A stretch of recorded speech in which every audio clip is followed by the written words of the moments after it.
Excuse me. Well, hello. We are here live and in living color back in our studio. For the past couple of weeks, we've been traveling like crazy, but we'll catch you up on that in a few minutes. I'm Dr. Paula C. Perez, educator, Okay. leader, TEDx speaker, coach, whole bunch of things. And we're excited. We're committed to helping single women in particular, and of course, couples on their roadmap to marriage. And with me is Me. Uh, I am Pastor Chris. I am soon to be MDiv after my name and PhD student after my name. But for right now, I'm pastor, husband, grandfather, brother, uh, all of the above. But we're just here today to talk to you. exactly. And unfortunately, last week we were in Virginia vacationing And it went out. and the power went out. Phew. The Wi Fi, not the power, the Yeah. Wi Fi went out. Phew. So let's, for those of you that weren't able to join us last week, let's just recap. We're talking about the importance of dreaming big. And we were fresh off our retreat in St. Thomas, which I had been planning for a year. Yes. And then my TEDx talk that happened in Wilmington, Delaware, a week ago. Well, 2 weeks ago tomorrow. So Wow. I was reflecting on how long I had been dreaming about standing on that red dot. My husband and I flew to St. Thomas on last year so that we can visibly see where we were going, where we were taking the people. And then for those dreams to become a reality was just so exciting. And it made me think about our relationships and how sometimes we don't have the relationships we desire because we just have not dreamed big enough. So it's just important to dream. And we talked about how there's so much proof in our life. And as I said, I think about when I wrote my book, 49-Year-Old Virgin, Delayed Not Denied, and then the Delayed Not Denied, how I became my best on my journey to love and marriage. That whole thing started because I dreamed about it. And even our marriage, for those of you that have read the book, you remember my testimony of how I was at a women's retreat that I was hosting. And at that retreat, I vowed and said, I'm going to be married in the year. Yeah. I just visualized it. Go ahead. And then I got a phone call that same day when somebody was my best. Well, he turns out to be the best man at my wedding. His wife called me to let me know, have you ever thought of? And I said, no, I did not. Yeah. And she goes, well, you might want to think about it. And who would have thunk it? Amen. So a year later, I was married. And yes. I think there's so much with visioning and dreaming. Rest is certainly a part of it. And I reflect on our retreat experience and how the women had an opportunity to step away from the noise, to step away from their daily routine, and to be in nature. There are many mornings when we did devotions and some teaching overlooking the Caribbean Sea. I mean, how breathtaking. Explain what do you mean by dreaming is not optional? I think about so many of the women that I coach in my business. They are successful in business. They have gone up the ladder. They've achieved their educational goals. Okay. They have experienced success in so many facets of their life. And they got there because they dreamed of it. They visualized getting that degree, walking across the stage. They visualized hearing you're promoted, you get that job. But how many times do they really stop and dream big about what they want in marriage and relationships? So, a question. would you say in the many that you have counseled, the many you've interacted with who are highly successful, did they put their relational dreams on hold to achieve their financial goals? And that because there wasn't balance? I think in some cases there was imbalance. I know in my case, I don't know if it was an intentional seeking after, but I think it was more an attitude. Well, I'm not married, so I might as well go ahead and seek all of these other things. Or was that So, more busy work, or was it? no, I didn't view it No, as I'm just asking the question I didn't view because it as busy work. And I think a lot of times, I think about the verse in the Bible that says, occupy till I come. Be busy about life before it comes. And it goes back to our steps. I have a 4-step framework that I use in my coaching. And the S, remember, is to seek self-love and awareness. The T, trust that there's a master plan for your life. And when you believe that, you have an expectation that things are going to work out in the timing that they're supposed to. And then E, enriching others, and P, pursuing your purpose. So for me, pursuing my education, going after a variety of things, starting organizations. I started a program called the King's Kids so I could pour in to the next generation. So I think many times the danger is that single women in particular just sitting around waiting for him to show up. And many times we meet the person that is intended for us simply by doing what we've been called to do. The reason he saw me that day was because I was driven to be at this leadership conference. And so much so that even though I missed my ride, I found another ride so that I could get there. No, So and I know the intentionality. I understand the intentionality, but I just wanted to. You've got highly successful, highly motivated women, who achieved many. I mean, they have achieved many great heights, but what has escaped them is relational.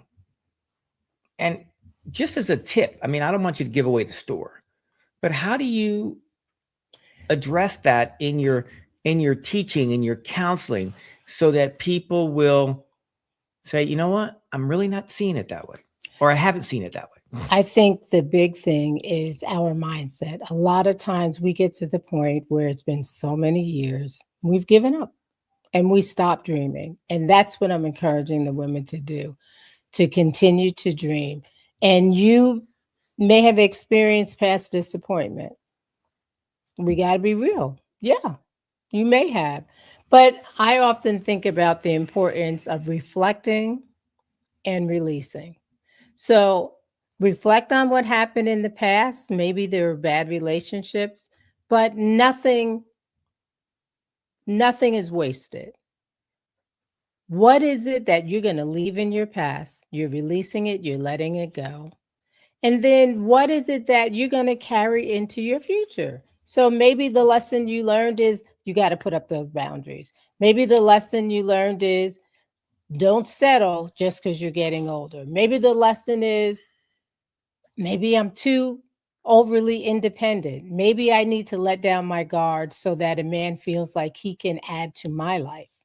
So it's finding where they have to pivot, where they have to maybe say, you know what, maybe I've invested way too many hours over here, and I've got to reallocate that over there, and I've got to not be looking for a man, but be open to receiving one. Definitely. That to me seems like the pivot. And in the process, really get clear on what it is you want. Right. What are your values? What is the lifestyle that you want to carry on? What is your calling? What has God given you to do? And one of the things you worked on with the VIP folks was a vision board. Yeah. And what is that spouse, that future spouse, look like? Are they tall? Are they successful? Are they attractive? And all not those just that. But not just that. But what else? What else is important? As is important. Mm-hmm. I know we're going to hit this, but go ahead. You say mm-hmm. it. Can they lead you spiritually? Yeah. I Ha- mean, how, and I think the other thing that, because we were just talking about it, how do they deal with conflict resolution? Exactly. Or do they not Exactly. have a conflict resolution plan? Hmm. Um, and how do they treat you, when you're not at your best? Hmm. You had a bad hair day. You didn't wear makeup today. Mhm. You're wearing your baggy, you're wearing your baggy sweatpants and your comfortable clothes, and they always expected you to dress in the nines. Well, you know what? When you get into when you're married, you're going to see everything and all sides of it. How do you adjust to it early on? And I think that expectations are set with realistic expectations are set Exactly. so that you can both thrive and be able to be that, come together and be one, but not two opposites and two people that are standing at the other side of the room. You got to figure out what bridges that gap. And I think the importance of visualizing, writing things down, getting specific, not being vague. And what tends to happen is your life begins to align with your vision. I think if you speak to anyone that has been successful in career, in sports, in relationship, it all starts with the mind. And what's the picture that they see? How many times have you heard sports figures talk about visualizing themselves getting that gold medal, standing on that podium at the Olympics? How many times have you heard them talk about getting that champion ring after the Super Bowl? And they visualize those events. And because of it, our mind is so powerful.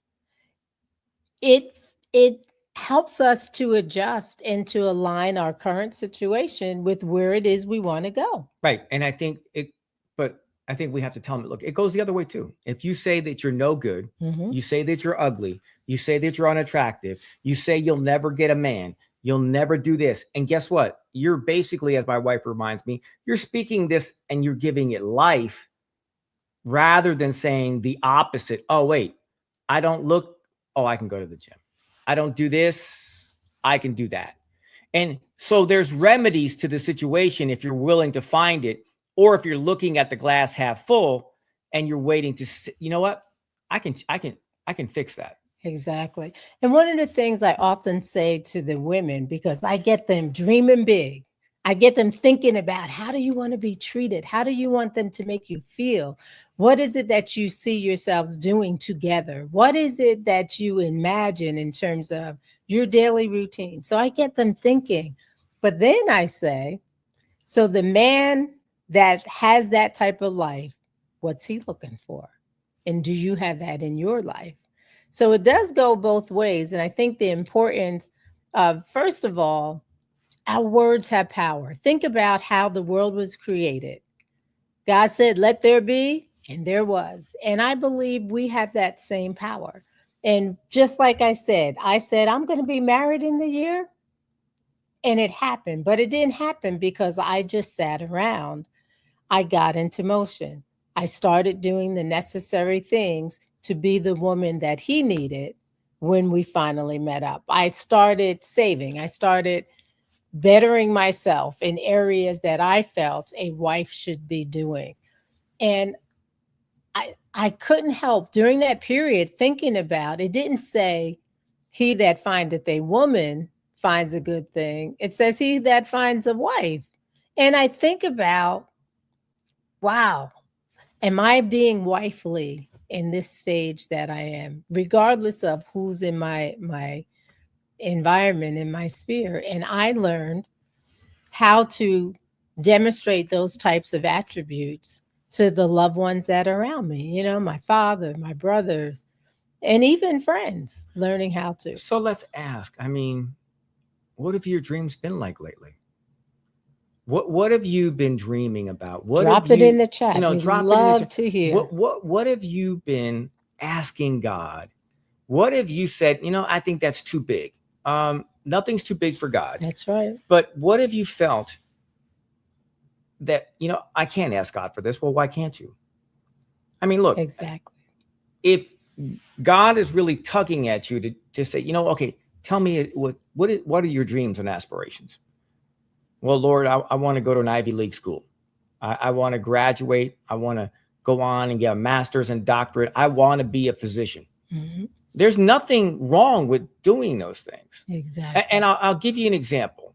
Our son said at nine, that he wanted to be an attorney. At 27, he accomplished his dream. Yep. It didn't, at 9, it just didn't say, oh yeah, I'm an attorney. No, but with the higher education, he moved himself through the system, went to college, went to law school, and then was able. But the whole thing was that, trusting in God really doesn't mean being passive. Exactly. Right? Having that vision and partnership with him, Mhm. are you in it together? Yep. And my wife is always saying, where the Lord leads, you'll succeed. Where he guides, he'll provide. Amen. That is her tagline everywhere. Amen. And where are you Mhm. in this process? And do you need somebody to come alongside of you to help you expand your vision, see the blind spots that you currently have, and then enable you to see you have great potential, Right. And where you need to get into and where alignment. you need those little extra helps. And I think that's where coaching becomes invaluable. Correct. It's, look, when your career is moving at a 95 miles an hour, and then you realize one day at 45, oh my God, I'm by myself. I've achieved partner in my law firm. I've become the neurosurgeon I wanted to be. I've become an administrator in my school, but I don't feel complete because I don't have the other part that I've been looking for. But think about what they do with your job. Many times you'll get a mentor. Correct. You'll go to school in order to learn Yeah. and to better yourself. You get a doctorate, you get somebody to walk alongside of you, your advisor. Exactly. If this is an area of your life that you want and you desire to have, you really need to consider doing the same thing in terms of your relationship. And that's what we are here for. Right. And this is everybody, think about a doctor. Everybody has a specialty. There's some general practitioners, but they do a little bit of everything, but not in one particular thing. But there's a neurosurgeon that's what he does. There is a man or woman who does cardiovascular. We now have somebody that does coaching for women who are looking for their spouse, and how do we prepare, and what are the steps to get there? Giving you the tools Right. so you're able to attract, date, and marry the man of your dreams. There you go. And that is our desire. And one of the things that I'm most pleased about is that we don't just deal with singles. Once the person that you're intended to marry comes along, together, my husband and I coach them, because it is so, so important to prepare for your future. We are strong believers in doing the work before you say, I do. Because a lot of times, those lovey feelings, those emotions, those hormones are going, and it does cloud your judgment. And then they wear off. And then after you say, I do, it wears off. But then that's when love becomes a purposeful decision, an act of deciding, I'm dedicating my life, my love to this individual. Correct. And we help you along that journey. Right. So we're so excited about what God is about to do. And I think that we're trying to bring that excitement into your relationships for you to be prepared, so that when somebody does walk in the door, do they see you? Exactly. And if you're seen, then your preparation has paid off. Amen. Amen. So we're just, again, so excited about what has been happening in this area of our lives. And we encourage you to connect with us on here, YouTube. Please follow us. Hit that subscribe button. We are at Roadmap to Marriage on YouTube. On Facebook, Dr. Paula C. Perez. On Instagram, at Roadmap to Marriage. On LinkedIn, Dr. Paula C. Perez. So we're all over. Yes. And visit our website at Roadmap to Marriage. We'll be starting some group coaching in June. So stay tuned. Be intentional about what you want, and most of all, dream big.